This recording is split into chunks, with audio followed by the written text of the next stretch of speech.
আমি বাবা মায়ের শত আদরের মেয়ে।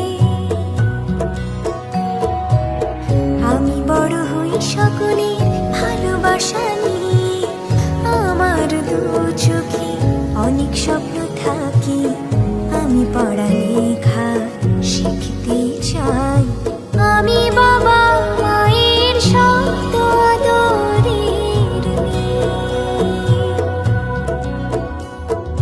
যদি চার দেয়ালের মাঝে কাটি সারা জীবন, তাহলে থাকবো শুধু বোঝা